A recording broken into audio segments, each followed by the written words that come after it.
C'est le repère affectif de nos vies, de nos amours, de nos joies et aussi parfois de nos tristesses. C'est tout l'univers de Yves Simon. Bonjour Yves Simon. Bonjour. Quel bonheur de dire que la SACEM a bien eu raison de vous donner son grand prix pour l'ensemble de cette carrière inouïe qui a accompagné nos vies. J'imagine que c'est touchant comme ça d'être récompensé. Vraiment, oui. Touchant, c'est le mot. D'ailleurs, avec la SACEM, c'est touchant aussi, Ouais. concrètement. Ça, c'était formidable. La SACEM, figurez-vous, je ne savais pas ce que c'était quand j'avais 20 ans, 22 ans. Et comme j'habitais une ville thermale, Contrexéville, et Vittel, où j'étais au lycée, donc c'est deux villes où il y a un casino. Et dans ces casinos, il y a forcément l'été, on reçoit, il y a des curistes qui viennent, 10 000 par été, et des grandes vedettes, et vient à Contrexéville Gilbert Bécaud. Et comme j'avais monté un groupe de rock quand j'avais 15 ans et on passait au casino, je suis connu dans cette ville pour être déjà dans la musique, mais je suis inconnu total. Et donc, il me demande, le directeur du casino, est-ce que tu veux faire la première partie de Gilbert Bécaud ? Ben, je dis oui, bien sûr. Et je commençais à faire des chansons avec paroles musique, quoi. Et donc, je fais cette première partie avec Bécaud, et il est charmant. Du coup, je me dis, il va me prendre de haut, s'en foutre. Pas du tout. Il y a un rideau, et c'est la première fois que je fais de la scène, tout seul avec une guitare. Hein.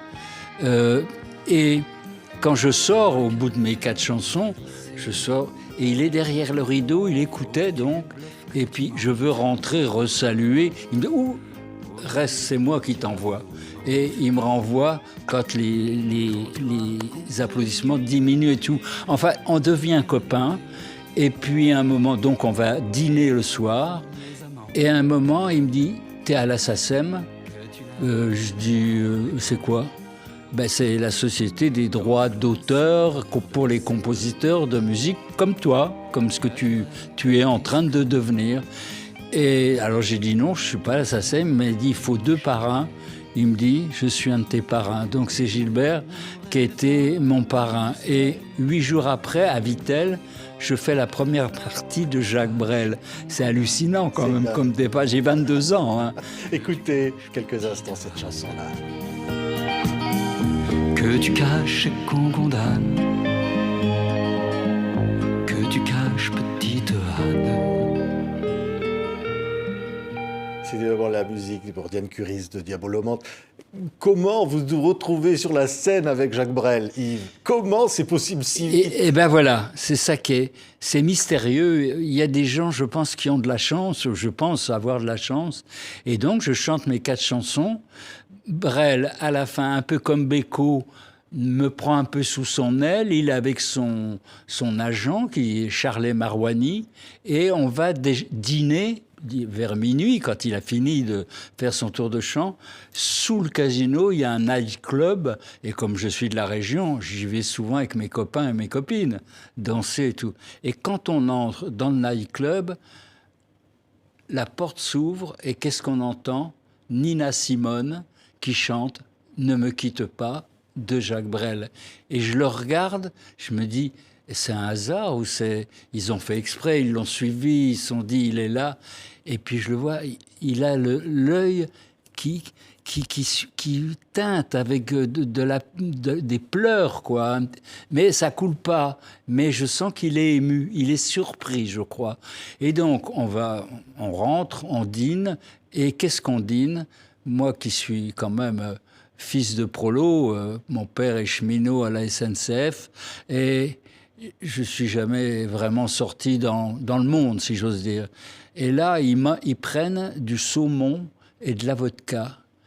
Et alors, je leur avoue, j'ai jamais mangé de saumon, j'ai jamais bu de vodka de ma vie. Alors, 10 ans plus tard, je rencontre Brel à l'aéroport de Genève.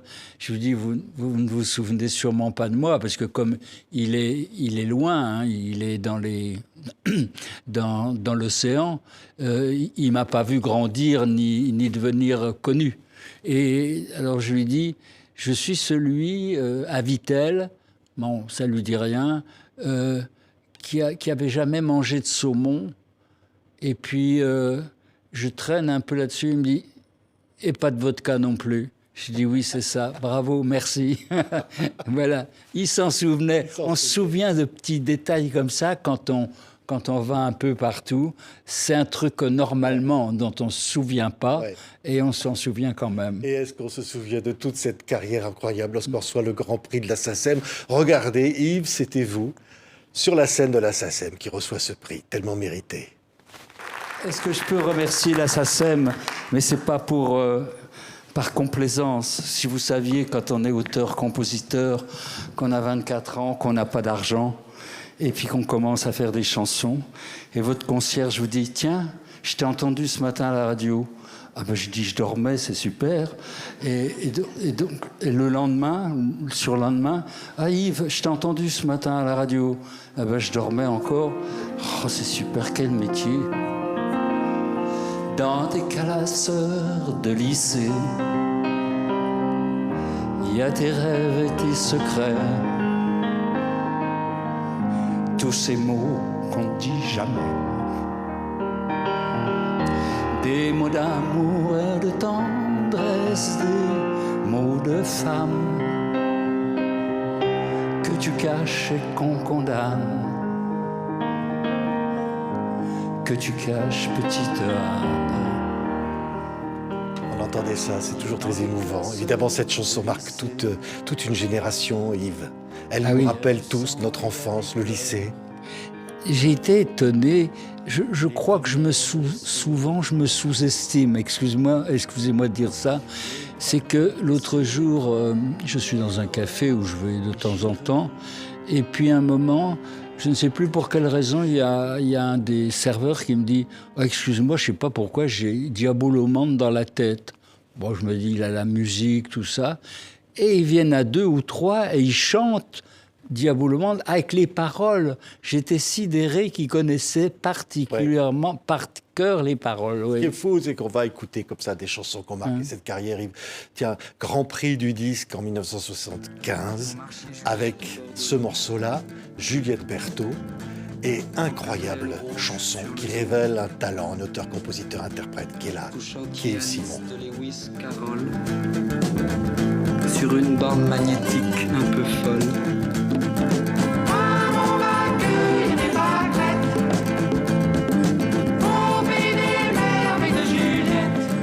Quand tout ça arrive, vous le disiez d'ailleurs Yves, vous étiez d'abord quelqu'un qui voulait faire à la fois ou du cinéma ou de la littérature. Oui, je suis arrivé à Paris à 20 ans, donc j'avais passé mon propédeutique, ça s'appelait, en licence le début d'une licence de lettres à la faculté de Nancy, et je voulais faire, ça s'appelait l'IDEC, Institut des hautes études cinématographiques, aujourd'hui c'est la FEMIS, et on passe un concours, et donc j'ai eu le concours. Il y a 2 parties du concours, et la deuxième partie se passe donc 1 an après, et le même jour, j'ai une audition chez Philips, la plus grande maison de disques de l'époque. J'ai une audition. Je me dis, qu'est-ce que je fais? Je fais un calcul très vite. Il faut vite choisir dans la vie. Je me dis, j'ai 21 ans. Je ne ferai jamais de cinéma. Je parle réalisateur. Je ne ferai pas de réalisateur avant 30 ans. Les banquiers ne font pas confiance à un mec qui a 22 ans. Bon, premièrement... Et je me dis, je vais faire la chanson. Et puis, si la chanson ne marche pas dans 5 ans, dans 10 ans, eh bien, je ferai du cinéma. Et c'est ce qui s'est passé. Et en fait, je n'ai pas fait de cinéma, j'ai fait de la littérature. J'ai fait très vite 2 disques, 2 albums qui n'ont pas marché. Mais j'étais avec le directeur artistique, alors, de Gainsbourg, de Nougaro et de Barbara. Et un jour... Quand mon disque est sorti, mon premier 33 tours, j'ai 22 ans, une fois de plus, et il me dit, je vais te faire une surprise. Il me dit, viens boire un verre à la maison. Il habitait en face de la Romerie, à Paris, boulevard Saint-Germain. J'arrive, et qui y a dans la maison, dans le salon? Nougaro, Gainsbourg, Barbara. Vraiment, j'ai été... presque assommé de bonheur. C'est que des gens que j'admirais qui étaient là et qui m'attendaient pour boire un verre avec moi. Ouais. Et ce livre, Génération éperdue, là, avec les textes en fumée des Gauloises bleues qu'on coupait souvent en deux, les beaux jours, les petites femmes de Paris montées sur nos balcons, voir si les fleurs du mal poussaient encore en cette saison. Quand on va entendre cette chanson, évidemment, les Gauloises bleues, on se dit, il y a de la littérature, il y a de la poésie, il y a des poèmes que vous écriviez, Yves, et que vous mettez comme ça en chanson. Je peux vous raconter ma rencontre avec un des plus grands chanteurs, un de ceux que j'admirais le plus. Je fais un premier livre qui sort en 81, mon premier roman. Il y a une grande page dans le magazine qui est tenu par Louis Aragon, qui s'appelle Les Lettres françaises. Donc je suis très fier d'avoir une page dans ce magazine. Je deviens ami avec le journaliste qui a fait le papier, ça se fait souvent, hein, René Bourdier. On discute, on déjeune plusieurs fois. Puis un jour, je lui dis, tu sais, je fais des chansons aussi. Et je venais de faire Les Gauloises bleues. Il me dit, tu me chantes? Oui. On va chez moi, je chante. Il me dit, tu peux me faire une cassette? Oui. Et 3 jours après, il a la cassette, il me rappelle, il me dit, je l'ai fait écouter à un très grand ami, il t'invite à déjeuner demain. Et le grand ami, c'est Georges Brassens, qui avait adoré la chanson et il lui avait offert évidemment aussi le livre dont il avait parlé dans le journal d'Aragon. Et 8 jours après, je vois Georges... ce jour-là, quand je quitte Brassens, dans sa maison rue Santos-Dumont, à Paris 15e, il me dit, tu fais quoi? On est en juillet. Il me dit, tu fais quoi cet été? Et je lui dis, je vais traverser les États-Unis en autostop. Oh, il me prend dans ses bras, il me dit, fais gaffe, hein, c'est un pays de cinglés. Voilà. Écoutez, les Gauloises bleues. Oh, les beaux jours. Oh, les beaux jours. Je vous dis, Chanson attends, marquante, hein, Yves. je te dis Oui. juste une petite parenthèse. Oh, les beaux jours, le refrain. Oui. Je ne savais pas quoi mettre. Et il y avait une pièce de théâtre de Samuel Beckett qui se jouait à Paris, qui s'appelle « Où les beaux jours ». Et voilà, c'est le refrain des Gauloises bleues. Ah, c'est vraiment dingue, ça. Oui. C'est dingue. Ah ben, Ouais. des fois, je piquais comme ça.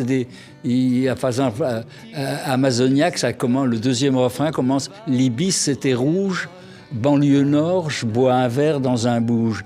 L'ibis rouge, c'est le titre d'un film qui sortait en ce moment à Paris. Voilà, il y a des fois des collages comme ça. Et alors donc, Brassens, Oui. il vous dit, Yves, viens avec moi, Bobino. Alors, attends. Non, mais ça... Ça va pas si vite.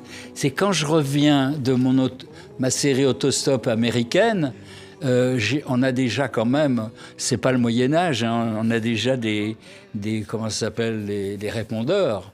Et donc j'avais allumé mon répondeur pendant mon absence. Et j'ai un message du secrétaire de Brassens qui me dit « Georges, je voudrais vous voir quand vous revenez de votre voyage, appelez-nous ». Et donc j'appelle, Georges me dit « Viens, j'ai quelque chose à te demander ». Et j'arrive chez Brassens et il me dit « Je vais faire, on est l'année 72, je vais faire Bobino de octobre à décembre et 3 mois, et tous les 15 jours, je changerai ma première partie. Est-ce que tu veux être une de ces premières parties ?» Je me dis, mais c'est pas vrai, j'ai une chance inouïe. Et donc, j'ai fait la première partie avec les Gauloises bleues de Georges Brassens. Ouais. Et j'ai pas fini. Avec ce livre que j'en parle beaucoup du livre, mais c'est pas par hasard. C'est pas par hasard si j'ai fait en fait une carrière de chanteur-écrivain aussi. C'est que il y a une nouvelle émission de télévision pour la littérature qui s'appelle « Les lecteurs parlent aux auteurs », quelque chose comme ça. Et je fais cette émission pour mon premier livre, et là encore, je dis au réalisateur « Mais tu sais, je chante aussi ». Alors, j'ai toujours pas enregistré les Gauloises bleues, rien.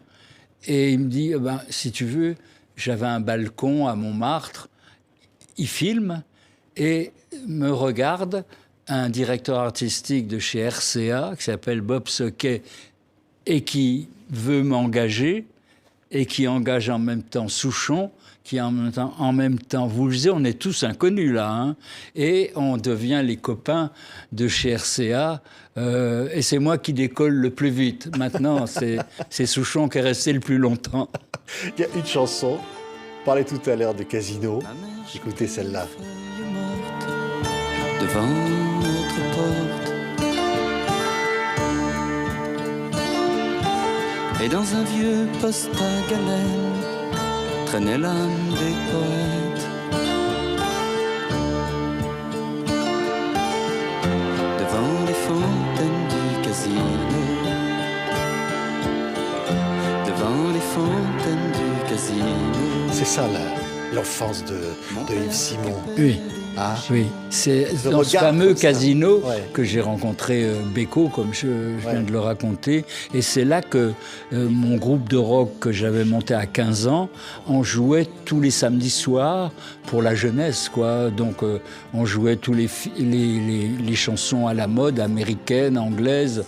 Et j'ai composé mes toutes premières musiques à ce moment-là. Voilà.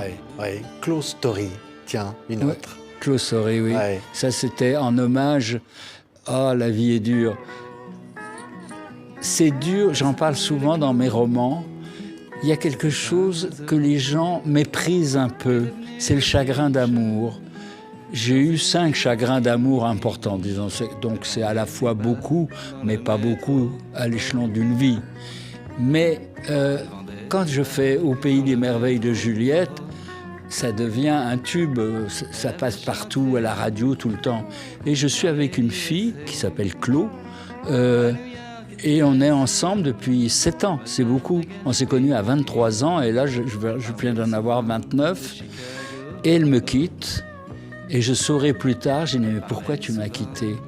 Ben, elle m'a dit, quand ta chanson Au pays des merveilles de Juliette a marché très fort, tous nos amis, quand ils me rencontraient dans la rue, me disaient « Comment va Yves ?» Et ils ne disaient pas « Comment tu vas ?»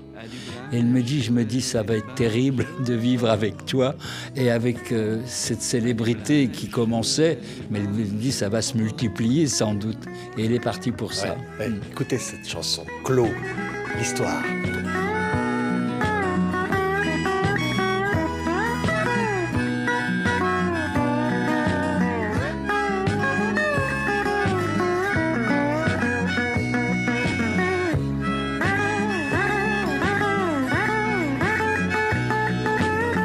Puis elle devint star, reine de l'Alcazar. C'est pris pour Marilyn, pris des pseudonymes. Elle portait des chaussures en croco. Elle portait des chaussures en croco. C'est vrai ça, Yves, elle portait des chaussures en Les croco. deux, non. Ce qu'il y a, c'est qu'elle était venue, quand elle avait 14 ans, elle avait passé le concours de l'ORTF qui préparait les jeunes chanteurs et chanteuses à un métier, c'est-à-dire le chant. Et elle a appris donc la musique, le chant, tout en passant son bac. Ça s'appelait, là, je ne sais plus comment, c'était l'ORTF qui organisait ça.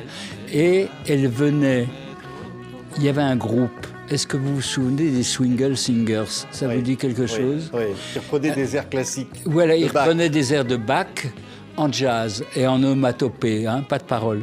C'était un trio. Il y avait la sœur de Michel Legrand, Christiane Legrand, et un bassiste et un batteur. Voilà, 3.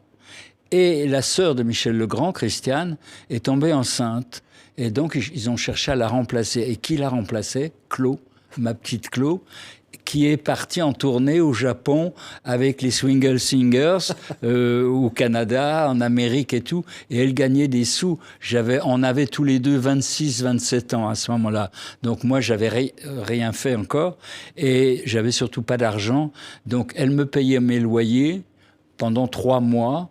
Et elle m'a payé les loyers. Et elle m'a fait le cadeau le plus important finalement qui a été dans ma vie. C'est une guitare américaine, toute neuve, toute belle, Et c'est avec ça que j'ai composé Juliette, Diabolo Monte, j'ai rêvé New York, tout, avec cette guitare que j'ai évidemment toujours, qui est fétiche. C'est elle qui me l'a offert quand j'avais 27 ans. Ouais. Tiens, vous avez rêvé New York. Vous l'avez vraiment rêvé New York oui. À l'époque. Je ne l'ai pas que rêvé, oui. Ouais. Voilà, c'était une drôle d'aventure. Je suis arrivé aux États-Unis avec $80 pour un mois, avec un sac à dos. Et je rencontre justement dans l'avion qui allait de Paris à New York un jeune Américain qui était venu apprendre le français. Il me dit, tu dors où ce soir? J'ai dit, je sais pas, je crois que je vais dormir à Central Park. Il me dit, mais t'es fou, on ne dort pas à Central Park, sinon on est tué. Alors je sais pas quoi lui répondre. Il me dit, je t'invite à la maison. Il dit, j'habite à côté de New York et c'était un endroit magnifique où il y avait des lucioles la nuit. J'avais jamais vu de lucioles de ma vie. Je suis à côté de New York, la ville monde. Il y a des lucioles et des écureuils. Et le lendemain, il m'a emmené à New York par le métro. Et là, ça fait un choc. Hein. Le choc, j'ai eu le même choc qu'en voyant Brassens pour la première fois, c'est-à-dire les jambes qui flageolent. Ça m'est arrivé rarement dans ma vie, mais les jambes qui flageolent, je pense, c'était lié à une très grande émotion. Voir Brassens quand je suis arrivé à Paris, sur une scène, hein, pas quand je l'ai rencontré en vrai. Je pouvais plus, je suis obligé de m'asseoir. Pareil, les premiers, on sort du métro et jamais on fait ça. Ça donne ça. Roland Ford, Roland Cadillac, Roland Buick, Roland Chrysler. J'ai rêvé New York, j'ai rêvé Et New alors, York. c'est une chronique, parce que c'est ça les chansons. En plus évidemment de la littérature, on en dira évidemment un mot de tous ces romans qui accompagnent comme ça. Les deux finalement, l'écriture des chansons, l'écriture des romans, et le regard comme ça sur l'époque. Par exemple, pour écrire, l'idée de J'ai rêvé New York, elle vient après le succès donc Au pays des merveilles de Juliette. Le téléphone sonne, oui, bonjour, vous êtes Yves Simon, oui. Ça vous dirait d'écrire une comédie musicale? Ah, je dis oui, peut-être, mais j'y ai pas pensé, mais je vais y songer. Je raccroche, je prends ma guitare et je fais... J'ai rêvé New York, j'ai rêvé New York. Les 3 accords viennent tout de suite et je me dis, je vais commencer comme ça, je vais continuer et puis on verra bien jusqu'où ça s'arrête. Et je n'ai pas été jusqu'à la comédie musicale, mais c'est une chanson qui fait 5 minutes, donc qui passait peu à la radio, mais chaque fois qu'elle passait, ça marquait. Oui. Ouais, incroyable chanson. Mais il y en a une autre que j'aime beaucoup, parce qu'elle est toute simple. On imagine le Yves Simon dans les rues à Paris, quartier latin, peut-être croisant un joueur d'accordéon. Oui. Et écoutez ça, parce que là, il y a tout Yves Simon dans cette chanson. Écoutez. Moi derrière les yeux des banlieusards, regardez le joueur d'accordéon qui crève ses yeux sur les néons. Il y a les images de la ville, les images urbaines, Oui. et la poésie sort comme ça. Et qui part du pavé. vrai. Ouais. Parce que j'habitais dans le 18e arrondissement à ce moment-là, et quand je prenais le métro, je passais à Barbès-Rochechouart, qui était un croisement de métro important, et il y avait un joueur d'accordéon aveugle qui était là, que je voyais donc tous les matins, ou tous les 2 jours, quand je passais à Barbès. Ouais. Une chanson qui dit « Raconte-toi ». Et qu'au fond, elle est aussi très symbolique aussi de votre œuvre, Yves. C'est dire au fond, ouais, il faut se raconter. Oui. Toute vie est passionnante, fascinante. Ah oui. Vous savez, comment dire, je suis un sourcilleux du détail. Et je me suis aperçu, parce qu'on croit tous qu'on n'a pas une grande mémoire. Et comme tout le monde, je disais, moi j'oublie tout, etc. Pas du tout. Quand j'ai écrit un livre un jour qui s'appelle Océan et qui parle de mon enfance, de mon adolescence, je me suis aperçu que je me souvenais de presque tous les gens de Contrexéville.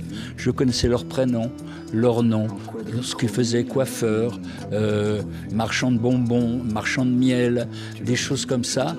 Et j'ai été stupéfait. Et cette mémoire, elle était finalement aussi actuelle. C'est-à-dire tout ce que je voyais, le joueur d'accordéon, je me disais toujours, j'allais lui donner une pièce évidemment, mais je n'ai jamais dit je vous aime, je vous adore et tout. Je l'écoutais pendant 30 secondes, mais c'est, comment dire, mes romans, mes chansons sont faites de ces détails. Ouais. Voilà. Raconte-toi. Écoutez quelques instants.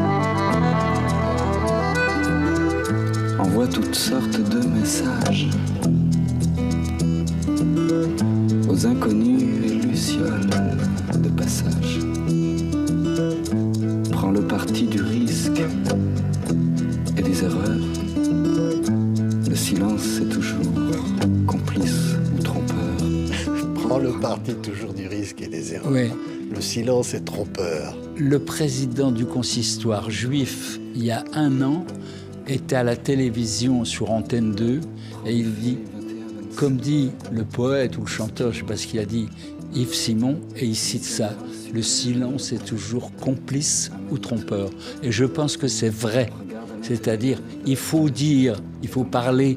On le dit assez souvent aujourd'hui, depuis MeToo, depuis tous les accidents de la vie qu'ont les gens, les jeunes filles, etc. Il faut parler. Parce que ne rien dire, le silence est toujours complice ou trompeur. Il ne faut jamais oublier, je pense, cette phrase. Ouais. Je citais Michel Foucault, le philosophe, qui aimait tellement toutes ces chansons de Yves Simon, qui disait aujourd'hui, c'est un poète qui m'intéresse sous toutes ses formes. Il parlait de vous. Oui, j'étais fier de ça. Hein. Ouais. Parce que Foucault, je l'admirais. Je l'ai rencontré qu'une fois dans ma vie. C'était quand Yves Montand est revenu sur scène en 81, il a chanté à l'Olympia et ils avaient fait, donc c'était mes voisins, à Montand s'ignorait, on se voyait tous les jours. Tiens, je vous dis un secret. Montand a eu pour amante, tout le monde le sait, Marilyn Monroe. Et je lui disais, j'ai remarqué, je lui dis, dans la vie, je te vois, je te connais, tu es droitier. Mais en amour, en sexe, tu es gaucher ou droitier? Et il réfléchit, il me dit, je crois que je suis gaucher. J'ai dit, donne-moi ta main gauche. Et là, chaque fois on rigolait, je disais, donne-moi ta main gauche, que je sente un peu Marilyn à travers ta main. C'est des trucs comme ça. Voilà. Non, mais quand on pense à toute cette génération, évidemment, on parlait tout à l'heure de Souchon, on parlait de Cabrel, on peut parler de tous ceux qui arrivent comme ça, de Renaud, tous ceux qui font bouger comme ça la chanson. À un moment donné, c'est un autre regard sur la façon de chanter. Il y a une nouvelle chanson, on va entendre Les Héros de Barbès, là une autre chanson de vous, Yves. Et c'est un nouvel regard sur la société, sur ses changements, sur ce qui se passe dans cette société. Alors moi, je suis tous les matins, mon grand plaisir, et j'ai du mal à me passer de ça quand je ne suis pas à Paris, c'est d'aller prendre mon café au lait, un crème sans mousse, dans des cafés donc, de mon quartier, c'est-à-dire l'Odéon, Saint-Germain, et les journaux. 2 journaux, ou des fois 3. Le matin, ils ne sont pas tous sortis. Le Monde n'est pas sorti le matin. C'est mon plaisir.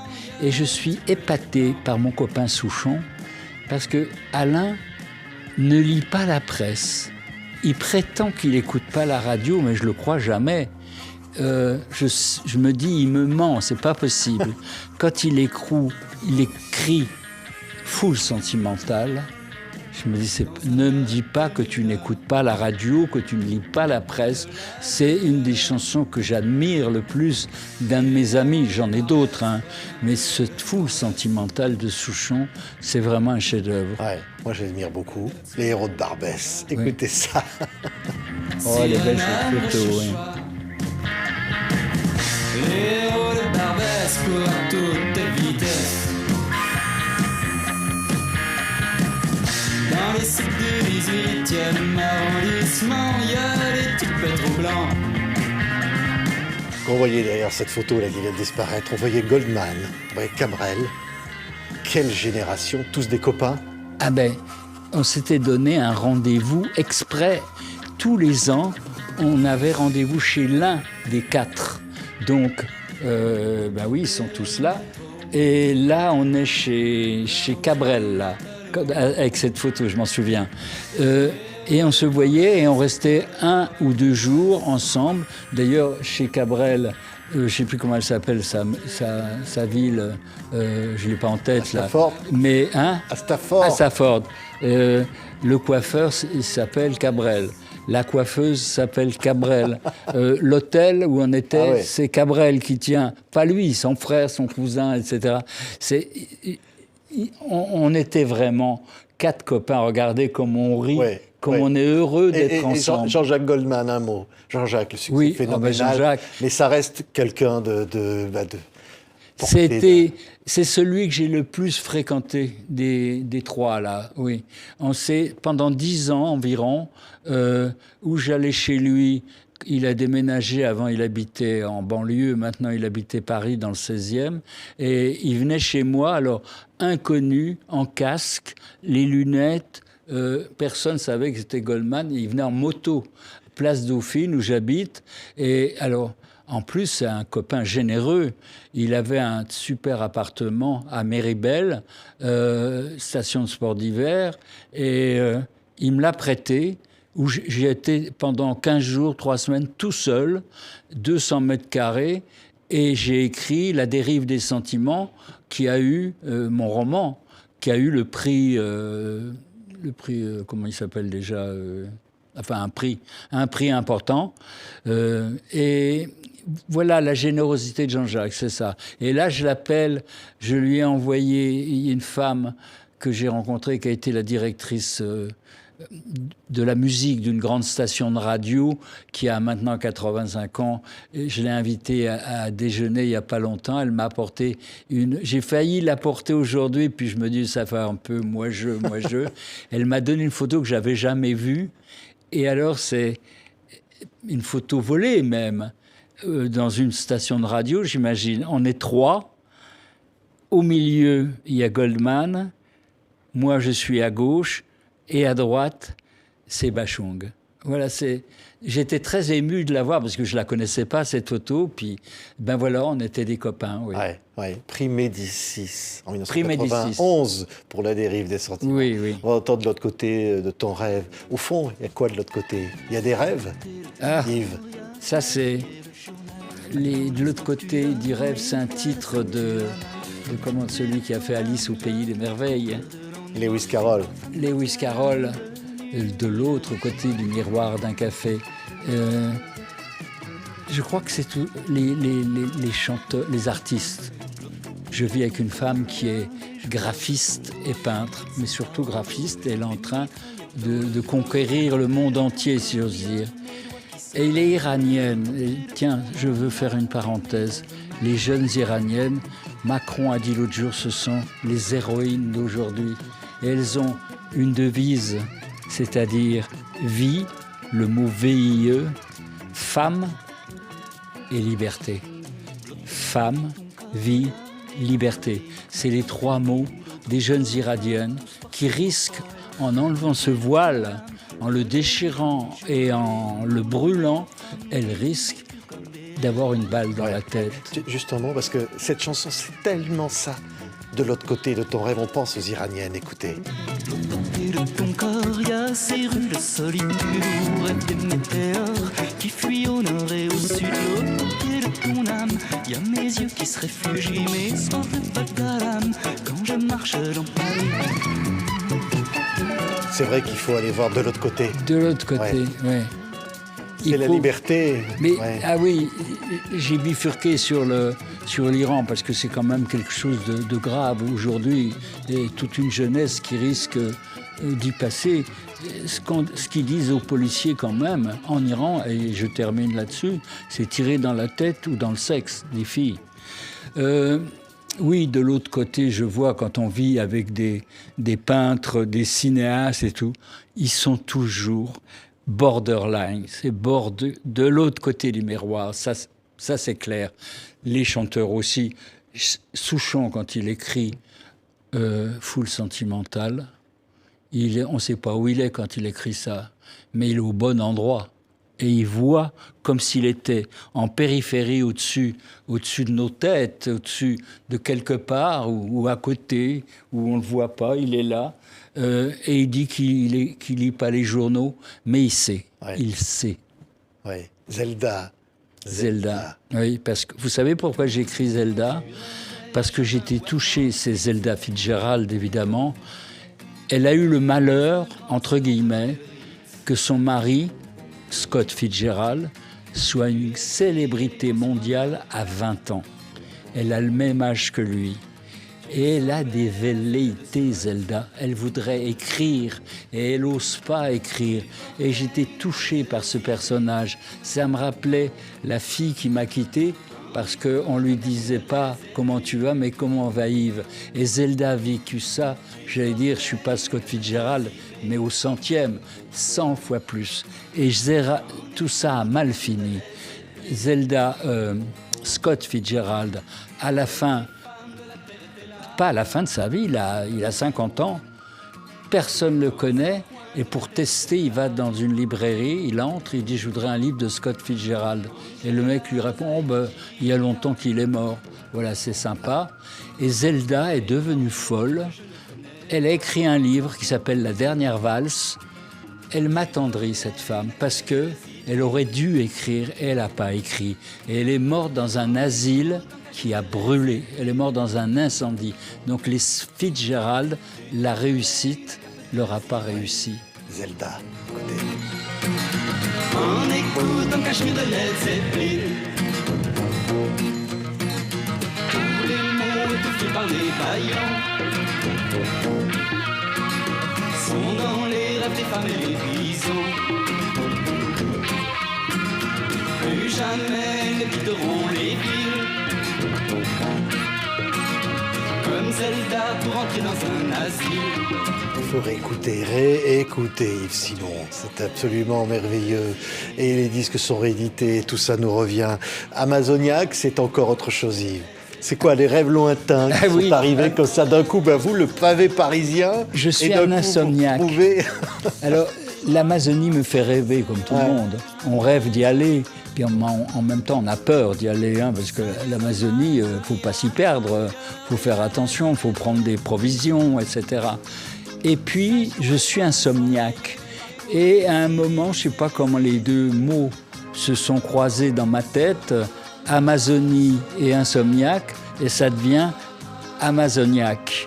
Et c'est une chanson, qui est complètement ivre dans l'écriture. Et ça doit être pour ça que Christine and the Queens a repris cette chanson. J'ai dit, mais comment, à ton âge, elle est jeune. Elle était jeune quand elle a repris ça, c'était encore une fille. Et elle me dit, c'est papa qui m'a appris tes chansons. Et donc, cette chanson m'a semblé complètement extravagante dans son écriture, pas la musique, l'écriture. Et voilà, amazoniaque, c'est comme ça. Amazoniaque.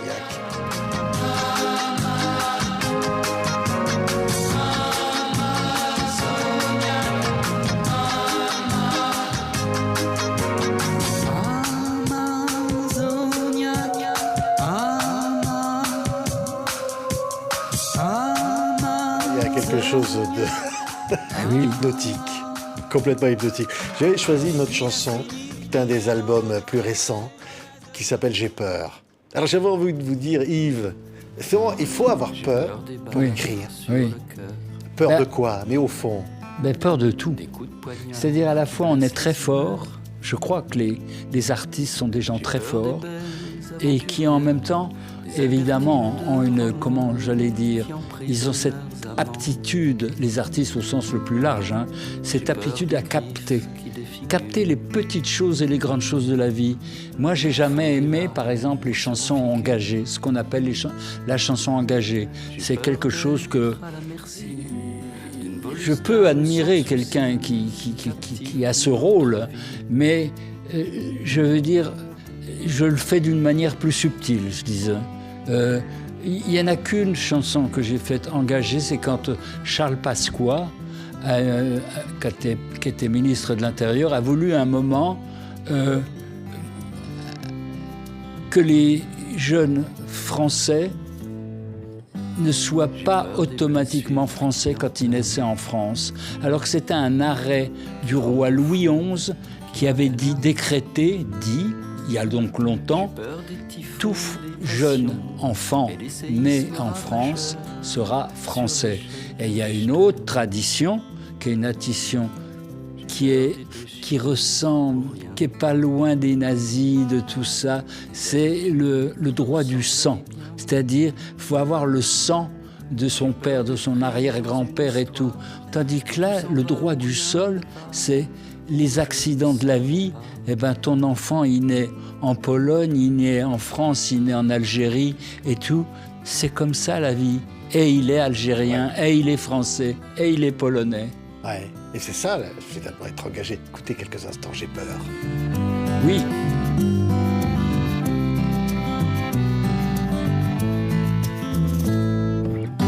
J'ai peur des balafres sur le cœur, des coups de poignard qui blessent les humeurs. J'ai peur qu'une belle aventurière, une Albertine de roman, m'emprisonne sur la terre. J'ai peur qu'une belle aventurière, une Albertine de roman, m'emprisonne sur la terre. Qu'est-ce que c'est beau. J'ai même peur Qu'est-ce que c'est d'une beau. belle aventurière. Ça m'est arrivé, c'est pour Ouais. ça que j'en Ah, c'est parle. vrai. Oui. Vous êtes un aventurier, Yves. Un aventurier de la vie, de l'écriture. Ah du oui. mot. Il faut oser, c'est-à-dire, comme dans la chanson, vaut mieux parler que se taire, vaut toujours mieux. Quand je vois, moi, il m'est arrivé des choses graves quand j'étais ado, mais tout de suite, j'ai couru avec mon vélo, j'ai tourné avec mon vélo pour aller dire à mes parents, un tel m'a fait ça, il m'a dit ça, il m'a fait ça.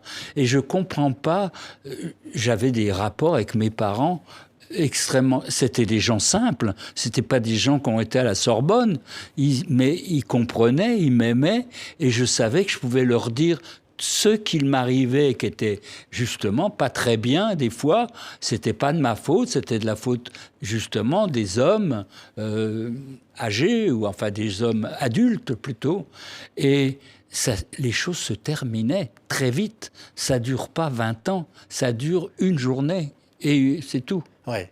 Je voulais dire un mot quand même. C'est l'affection du public, Yves. C'est quoi ? Qui est là, l'affection du public. Ah oui. Quand même. C'est vrai quand je disais que ces chansons nous appartiennent à tous, ça fait partie de nos vies. On va entendre Petite fille, petite misère. C'est vrai que c'est ça au fond. Ça valait le coup de faire tout ça. Regardez, les disques Ah oui. sont là. Et ils vont Comme tous ça, sortir, tous ces souvenirs, ressortir, voilà. oui. Ah, c'est Macadam et tout le reste. Oui. Ouais. Quel regard sur tout ça, Yves? Oui, je crois. Vous savez ce qu'il y a, l'essentiel pour les artistes, je crois, ça se résume à deux mots, je dirais. Évidemment, le talent, ça veut rien dire. Oui, on a du talent, mais tout le monde a du talent à des degrés divers. Il y a ceux qui le cultivent et il y a ceux qui ne savent même pas qu'ils ont du talent. Ça se voit, je le vois tous les jours. Même Souchon, il ne sait pas qu'il a du talent quand il écrit, un talent immense quand il écrit Foule sentimentale. Ça, c'est très... Comment dire, la recette de l'artiste, c'est deux choses. La mémoire, travailler sa mémoire, c'est très important. On en a parlé tout à l'heure. Pour les détails, pour les noms des gens, pour les visages des gens, etc. Et la concentration. C'est un pouvoir de concentration extraordinaire. Ça veut dire qu'au moment où on écrit, si c'est un roman, au moment où on compose une chanson, au moment où le peintre peint, etc., il n'est pas là. Il est dans un monde de concentration, c'est-à-dire presque, j'allais dire divin, mais c'est pas comme ça, c'est pas tout à fait le mot que je cherche quand même, mais particulier, et qui lui est propre. Personne ne peut y entrer à cet instant-là où il est en train de faire son travail. Ouais, Grand Prix Poésie de l'Académie française pour l'ensemble de votre œuvre, cher Yves, et maintenant Grand Prix de la SACEM, le public. Surtout, c'est ça la plus belle des récompenses, le public. Oui. Il vous aime. ça fait toujours, j'allais dire ça fait toujours plaisir, mais c'est plus que plaisir. C'est se sentir, comme on dit souvent, ah ben maintenant il marche sur l'eau. C'est un peu ça, c'est-à-dire de savoir qu'on est un petit peu en surplomb, pas supérieur. Hein. J'ai jamais pensé que parce qu'on écrivait des chansons, des romans, qu'il y avait une supériorité par rapport. Mes parents ne se sont pas sentis inférieurs à moi parce que l'un était cheminot à la SNCF et l'autre infirmière. On était ensemble, égaux, et on cherchait ensemble. Et je crois qu'ils ont fabriqué ce petit garçon bizarre, gentil, sympa, qui aimait les animaux, qui a construit une voiture en bois pour sa maman quand il avait 7 ans, qui a essayé plutôt de construire une voiture. Et puis, pour le moteur, c'était difficile. Alors j'ai pris un tas, je croyais beaucoup en Dieu quand j'avais 6 ans, 7 ans, ou à des divinités, et j'avais fait un tas de fer, de la ferraille que j'avais ramassée, et puis je me dis, je vais prier autour du tas de fer, et prier pour que ça devienne un moteur, et le mettre dans la voiture en bois que j'ai faite pour maman. J'ai prié, et il n'y a pas eu de moteur. Donc j'ai arrêté de croire en Dieu. Merci Yves Simon. En tous les cas, quelle merveille, quelle chanson. Petite fille, petite misère. Et c'est une des chansons de ce répertoire magnifique qu'on voulait saluer. Merci beaucoup Yves. Merci de m'avoir invité. Vous savez que ça me fait plaisir. Chez la bière, tu te faufiles